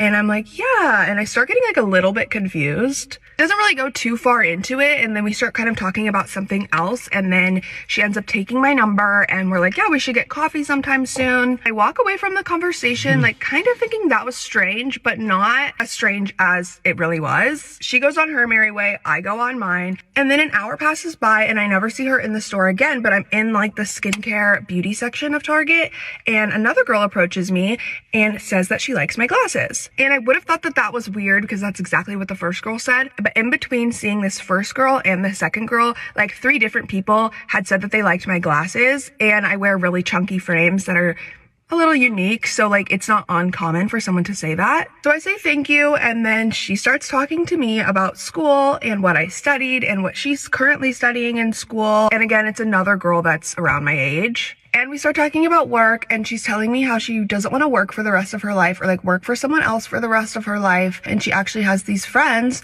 who are retired and financially free by like the age of 28. I'm like, oh, cool. Realizing that she's like telling me kind of the same story that this girl was. She starts saying that those friends are helping her get financially free. If I was interested, she would love to connect me with them and we can talk about financial advisory and stuff like that. Like financial advisory, like tied to e-commerce. Like I do not know. And the second girl seemed a lot less comfortable with talking and just nervous and kind of like she didn't really want to be doing it, which I thought was weird. I'm really bad about saying no. Like either one of these girls probably could have had me in a conversation with them for well over 2 hours. Luckily, my boyfriend called me, so I got out of that conversation and she didn't get my contact information. But then the following day, the first girl that I saw at Target texted me and asked me to like meet for coffee sometime soon and just talk about the ability to be financially free. And I'm like, oh my God, I knew this bitch was a scammer. Like, and I'm in a couple of Facebook groups for like girls in my area, and I saw someone post that there's a new scam going around Target of these girls basically complimenting you and then dragging you into this conversation about like e-commerce. And like, I knew it. This was so fucking weird. After I talked to the first girl, I genuinely thought like, oh my gosh, I think I made my first friend. And then once the second girl approached me, I was like, oh, okay, I understand what is going on. To this day, I still don't understand this scam. Like, I don't understand what exactly they're doing. I don't know if they were trafficked to do it or if they were trying to traffic me to do it. I have no idea. But if someone compliments you at Target, someone young, just not trafficking. Come on now. Okay, so yeah, I've been approached like this. Well, I can't say by anyone. Actually, I was with my girlfriend a couple of years ago, and we was in Target, and somebody approached her and gave her a compliment, and I was like, yeah. See, me being in sales, I already knew, but you know, she didn't want to say no either. Long story short, they're recruiters, and a lot of these MLM companies, they recruit people to pay a fee, to pay for a entrepreneur mindset, to pay for a certain criteria that you watch in order for you to learn the business or learn how to have an entrepreneur mindset. And you buy these trainings or you buy your way into the organization, and that deposit or that money that you're paying goes and trickles down towards the people that recruited you, and then the person that recruited them, and what on, and so on and so on. Now, in essence, I'm not against that because I see how business works, right? For example, someone who owns a a grocery store, right? They'll buy the items at bulk from someone who has it at wholesale, and then they'll sell it to the individuals who go into the grocery store. And then there's DoorDash, and DoorDash is like, hey, if we plug our system into your system and we allow people to order through our app, you'll get a certain percentage or whatever you charge, and we'll take a certain cut just because we're the middleman, right? And so business works like that. It starts with the big people up top, and then it trickles down, and then that's how prices are also dictated a lot of the times. But the part that I don't like about it is that they try to put a product behind it because it is illegal just to have that type of structure. They have to include a product into it. A lot of the people who used to approach me or that I've gotten into and I figured out like this ain't the business for me is when they have like some type of fitness product behind it. Because they like when I go out, people are like, oh man, you work out and whatever. And they try to sell you these like this idea of like, yeah, you know, being an entrepreneur, getting your own freedom, which is cool and everything. It's possible.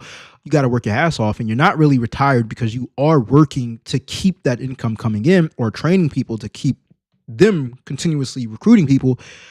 But I hate it when I see somebody selling recruitment and they put a fitness product behind it and they big as hell. I got a story behind that I'm going to actually share with you all, but I want to get into the next clip. Let's get it. The Amway scam is back, and this new tactic that they are using on girls in like their mid-20s is going to literally break your heart and make you want to cry. I had a similar situation about 7 years ago, but this new one is gonna get you. Now, if you don't know what Amway is, it is and they do not sell products, they sell a dream of financial freedom, in which case they get you to sell the dream of financial freedom. It is a downline. My situation, I actually knew the girl who had reached out to me. I loved my job. I was financially free, didn't have any quarrels about my job. I'm actually still there, but this girl reached out to me recently after my son had passed away, and I was like desperate for a friend, a coffee date. We had known each other. We met at a job interview like 5 years prior, and we actually had a horrible experience at the job interview. We left and we went and grabbed drinks. We went bull riding. We went to the beach. We just had a ball of a day. I didn't really talk to her much after that. So after my son died, she reached out and she's like, I'm so sorry for what happened. Like, we moved down here to Orange County to Coda de Casa, which is a very nice place.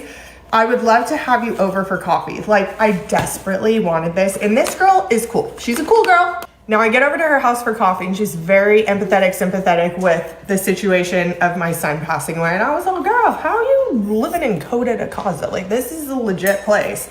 And she tells me that her and her husband were in the airport and they met like this new couple that they're super close with, and they taught them how to be financially free. She says nothing else, like what they do, what the business, she says nothing. She's like, and our dreams have just like come true, all thanks to our friends, this couple. She's like, yeah, I get to stay home with my kids. Like, I literally don't work. Like, it's the craziest thing. And I believe maybe there was like God involved. I don't recall, but I was like very intrigued. And she's like, we just have the best group of friends now. And like, blah, blah. I'm like, oh my God, I want in. Like, I'm so lonely. Sets up and the next week, like a coffee date with her and her husband. They're telling me about their mentors, friends that they met who got them into this business and how they were able to quit their job and how much money they make and all of this stuff. And she's like, I would love to like introduce you to them so that you could also learn about the business. She said, but before I do that,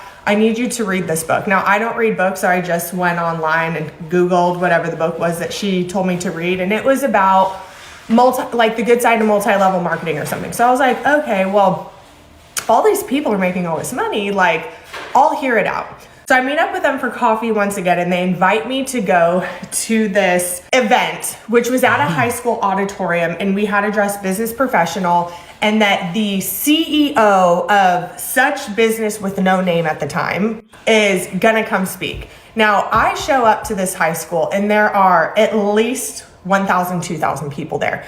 All like ex-Enterprise Rent-A-Car style people, right? In their business get-ups, and everyone is pumped. The CEO comes down and he's like pumping everyone up, and then a couple other couples come in behind and they're sharing their stories of financial freedom and what they've done for their family and like working hard. And I still have no idea at this point, and I've been sucked into this now for 6 weeks, what it is that they sell. So I'm looking for some sort of signage, and I see now they call it a couple different things like Millennium Consultants, Millenarium. They have all these different names. They do not use the name Amway. I'm so confused, right? They take me to another coffee or something. What is this? Like, what are you guys selling? I'm still so confused. They're like, so basically you pay dues into the program, and how you do that is you buy all your household items through this like online marketplace, your paper towels, like your granola bars, like all this stuff. You spend at least $250 in this store. Everybody that you also get into this business, they do the same, but it's stuff that you already need. So it's like basically you're not spending money because it's stuff that you already need. And you get like your mom to do the same thing and like one other person to do the same thing every month. And it's just stuff that everybody already needs. You share this like journey of wealth like with other people. And immediately then I was like, Amway! Called my mom and I was like, you know that business that I was telling you about for the past like 10 weeks that I've been hanging out with this girl that I think is super cool and she's my new best friend. And, I'm pretty sure it's Amway. I give my mom all the details. She looks into it. She's like, you've been Amway scammed. My heart was broken. So I tell her, I'm like, yeah, this is not for me. And she's like, it's okay. We just don't want to waste either of each other's time. Never hung out with them again. Never saw them again. Have no idea if there's what happened. Like it was just, I was sold on a friendship. Again, I was happy at my job, still in there. It was the friendship for me. What they're doing now is 10 times worse. It's a specific type of person that they are going for. The cool girls going for the cool girls. So a couple videos that I saw last night, because this scam is very popular, is they're hanging out in Targets and Ultas and they spark a conversation about like, oh my gosh, I'm so glad I can like afford like this makeup now that I'm like financially free. And the girls are like, oh, like, you know, they start this conversation. You should totally be girlfriends. And this is not your typical where the girl reaches out to you on the DM and says like, how I haven't seen you since high school. And you could instantly go to her page and see she sells shampoo. This is like this back-ended friendship. Hey, you could be a cool girl like me. Like, let's be friends. And it is so sad. I'm going through all these videos and these girls are like crying because they're like, I literally thought I just met a new friend. Yeah. I wouldn't shame that business tactic as far as getting to know people. Now you do have a motive behind it and people don't trust that. Believe it or not, I'm not going to say any company names. I will speak about the MLM that I was about to be a part of until I recognize that I don't want to do this. And then I'll talk about how I got into the online fitness industry with making money online, which made me probably over $80,000. Maybe. I'm just roughly throwing out a number. But that is how I learned how to make money online back in COVID days, was to message people who engage with my content and then talk about like just life and then just ask them, hey, I saw you like my pieces of content. What was it that you liked about it? And then get into a conversation and then ask them, mind if I ask you some questions to see if I can help you out or not? And then ask them about their fitness life and then see if I can book a call with them and then sell them a program. That made me a lot of money. A lot of people didn't message me back. A lot of people did. Now, that is a tactic, but it isn't sneaky like what she just explained. You get what I'm saying? I didn't meet nobody in Target. I was posting fitness videos and people would engage or question or like or save or share and thank you for this. And I'd be like, yeah, of course. You know what I'm saying? What made you, well, like, what was your favorite part about it? And, you know, they were tuning into the fitness education because they wanted fitness education. On this hand, they're getting to know people with the back end of a motive of making money off of them. And I don't believe people trust that. And that's why they identify it as a scam. Now, the experience that I had with a company that was selling fitness products, they approached it in a very similar way like she did. And it was somebody that I had went to college with, didn't really know him too much. And he saw that I was very consistent off of uploading content online. Long story short, he invited me to a mentorship group talking about financial freedom and whatnot. I'm all ears and eyes. Like, I'm fully in it because I'm like, yo, I'm fit. You know what I'm saying? Like, of course I can sell fitness products. Like, let me get a couple samples. And they gave me a couple samples. And I'm like, yeah, let me tell y'all like how it is and everything. And you know what I'm saying? Because again, I feel like if I like a supplement enough, then I'll talk about it. Like I've talked about, you know what I'm saying? I don't know if I have it with me, like my caffeine pills or my Goli gummies that I've told you about that help me get better sleep. Like I've talked about those things up here and they're not sponsored at all. So I'm thinking, this is going to be great for my fitness business. Long story short, when I went into that meeting, it was very easy for me to understand that this is an MLM because for one, most of them aren't making their money through their own products, right? Yeah, they're selling fitness products, but that's not how they make most of their money. They make most of their money by recruiting people that pay a certain deposit and stay in that organization, and then that money trickles down. The pennies, the money that they get from selling the products are pennies. You know what I'm saying? Man, I looked around that audience and I was like, everybody that's talking about how much money they've made selling all these fitness backed products or whatever, they're obese. Like, people are literally coming up to me at the end of the meeting. Man, your biceps are huge, man. Man, bro, you're ripped, bro. You're yoked, bro. And I'm like, bro, thank you. You know what I'm saying? But I'm thinking in my head, like, we selling fitness products. Like, there's nobody else that's like heavily into fitness like me. Like, I mean, sure, yeah, I'm fit, I'm in shape and stuff, but like, the person that was talking about how they made a lot of money was the shape of a capital O. Something ain't right.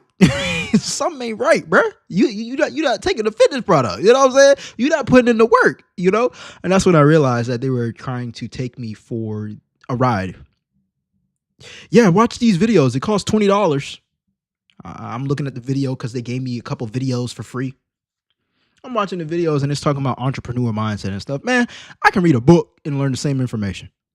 Y'all trying to come up off of my $20 off of watching videos that y'all made off of your own little hub, and then they make money off of that. It was a mess. Needless to say, it was a scam. I wanted to share an interaction that I had because honestly, these MLMs are getting so sneaky, and I never thought that I would be approached like this. Like, never thought I'd be approached like this. So I work in a leasing office. This couple comes in for a tour. I'm spent like maybe 15, 20 minutes with them, and they're like really genuine people, conversations going well. On the way to the apartment, this lady goes, well, honestly, the reason that I'm really excited and that we're looking to move is that we met this really amazing couple. She's talking about like this awesome lifestyle that they live and how they've become her mentors and they've taken her under her wing, and she's so thankful for all the opportunities that she's had, and they're going to help her become financially free and retire in like X amount of years. So I'm like, oh, okay, like my ears are perked. I'd like to hear a little bit more. She goes, okay, like that's interesting. She starts asking more questions about me, and the conversation like wasn't just about that. They seemed like genuine people. We're talking about like my personal life, traveling, and things like that. So it wasn't just focused on that, but she starts kind of asking questions about like finances and mindset. And you know, I'm telling her like information about me and, you know, just the ways I am. And anyways, at this point, she's like gassing me up. She's like, wow, honestly, like you have such a great mindset. It's so hard to find people that think like you. And, you know, honestly, like you're exactly the kind of person that, you know, our mentors are looking for. She's like, you know, they're really not looking for anything out of it. It's just that they live such a great lifestyle and they really want to help other people become financially free in all of this. And so I'm asking information. I'm like, oh, okay, so like what kind of opportunity is it? Is it like investing and stuff like that? And she's like, well, honestly, like it's not really my information to give, but let me, you know, if you're comfortable, let me talk to my like connection or whatever. I'll tell them some of the things that you said, and, you know, we can meet up for coffee and, you know, we can kind of get to know each other a little bit better and see if this would be a good fit. So I'm like, okay, I'm open to opportunity. I'm an open-minded person, but I'm also like intellectual. I'm not stupid. So I'm like, okay, let me hear her out. But obviously, like, I'm not going to fall for anything dumb. First of all, scheduling this first coffee meeting was like a little passive aggressive. They tried to get me to come at a time. Like, honestly, I really didn't want to go. It was inconvenient. I had a busy week scheduled. And so I tried to reschedule it, and she calls me and she's like, I'm sorry if I didn't really make it clear. Basically was talking about how it's like a privilege to be chosen to like go to this meeting with them, and how they're really looking for people that have accountability, and, you know, they're really taking time out of their busy schedule to meet with me. So then she's like, are you actually committed to this opportunity, or are you just looking to hear more information? And I kind of had to say in a nice way, like, well, I don't really have enough information to know what I'm committing to, but I am open to opportunity and I'd like to hear more. Another thing that's important to mention is that the word mentor was not a red flag to me. I know several people in my personal life that have mentors. Like, it's a legit thing, and I've been looking for a mentor. So I'm like, okay, let me go through and see what they have to say. I wanted to share an interaction that I had because honestly, these MLMs are getting So she didn't finish the whole story, but she had a red flag come up, especially because the girl had called her about this coffee meeting. And it's exactly what I went into as well when I didn't know that this was an MLM, you know what I'm saying? And a lot of the times people get scammed by these things and end up spending a lot of their money into buying into the program just for them to become recruiters. And as much as people want to say like you get retired, you retire early by making all this money, you have to train people that recruit. I don't know why people are so fascinated by retirement. It seems to me that most people who retire, they feel like they need something to do with their day. What better way to know that you're contributing to society in a positive way? Whether that's work or doing something that's part of charity or whatnot, or doing something that's a hobby that helps other people, right? But at the end of the day, you need money. And at some point in time, retirement wasn't a thing. You know what I'm saying? But let me know your thoughts on this in the comment section down below. Have you ever ran into anybody who tried to get you down this wormhole? Apparently, a lot of people have experienced something like this. I keep seeing what happened to them Forex traders. What them Forex people at? I guess I'm going to be the first one to tell it. Buckle up. In 2019, I dropped out of college to pursue a Forex-based MLM company full-time. I was involved in growing the organization to over 200 people. I made a lot of money, and I lost a lot of money. I thought that opportunity was going to change my life. And it did. Just not the way I expected. For legal reasons, I'm not going to address the company itself, but I will address the community. Cult. I said it. Cult. We were being brainwashed. And I don't use those words loosely. There was so much manipulation. Like, we were literally being taught to exclude ourselves from our real life to make this our real life. Like, we were being taught to burn bridges and to, y'all don't want to talk about it. I went from thinking that I had made it, not depending on anybody else, making all of this fast money, and shoot, I'm shopping for condos. I thought I was good, to nothing. Like that. Dependent on my parents, deep in debt, no business, no money, and no identity. Because that business was my identity. I do want to say that I don't blame anybody for my involvement in such a thing. It was me. I was young. I was naive. I was greedy. I was prideful. I was chasing money without understanding the cost. I allowed myself to be influenced because I wanted what these people said they had more than I wanted the truth. And I take complete responsibility for that. Trading is a real valuable skill, but I wasn't taught that there. The company did have basics. How much you want to bet they trained him to recruit other people?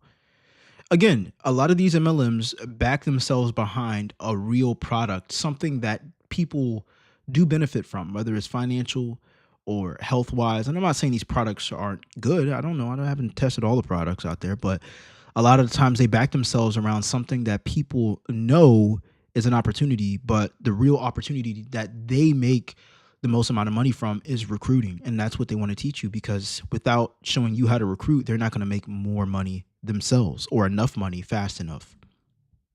But we were being pushed and taught to sell and to build. We were being taught to rank. That's it. That's all. There were practices and environments that were created to cloud judgment. Stuff that we was doing, it was just to keep us in a state of mind of, bro, no, no, just like the drinking and the chanting and the getting together, the big groups, like all of that, bro. I watched my business go belly up. When I started to recognize it for what it was, and then mind you, I was already in so deep. I had dropped out of school. This is how I was funding my life. Boy, the whole life that I was taught to portray as successful was falling apart. I would be around the high-ranked individuals a lot. Any room that I could get in, every meeting, every flight, everything that I could go to, I was there. And I would be in conversation with some very important people. And there was one specific time that I remember to this day where this chairman crossed the line and they offered me an opportunity that compromised my morals. And I refused. And they told me, well, you don't want it for real anyway. You don't want to go chairman. Hear me. The people that we were being taught to implement, like to duplicate, to act like and to move like and to follow in their footsteps. This individual invited me into something that didn't align with who I was. It was an area where I wasn't willing to compromise. And they told me, well, you don't want to go chairman. And that was one thing that stuck in my brain. And from that moment, I started to see little holes in all, like, oh, like this is. Now, if you ask me, would I change it? No, I wouldn't change it. I learned a lot of things. I met a lot of great people. And I had a good time. I don't believe for a second that I would be who I am today had I not experienced that. So where am I now? I'm 24, still living with my parents. 6 months ago, I had just quit my job where I spent the last year working at Amazon to get out of debt. I'm now jobless, pursuing social media full time. I want to make this clear to anybody who may have been a part of my life at this time. This is my story, and I have a right. I'm wondering how much money he's making with social media, but that's not the topic of today's clip. But it's crazy hearing it from the inside. It's crazy. And it's not to say that every top level person is doing something crooked. That's not my point here. My point is the misalignment that happens with these type of companies. They try to sell you a real product idea of having a financial free life.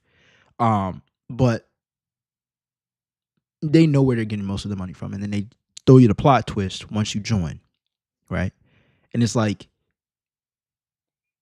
they do that because it's illegal. They do that because it's illegal just to sell some type of pyramid. They have to have some type of real product. But there is no way for you to, I'm not going to say there is. Actually, let me take that back. There is ways for you to get rich quick. But that's not how you stay rich. That's not how you stay wealthy. That's not how you build longevity. You know what I'm saying?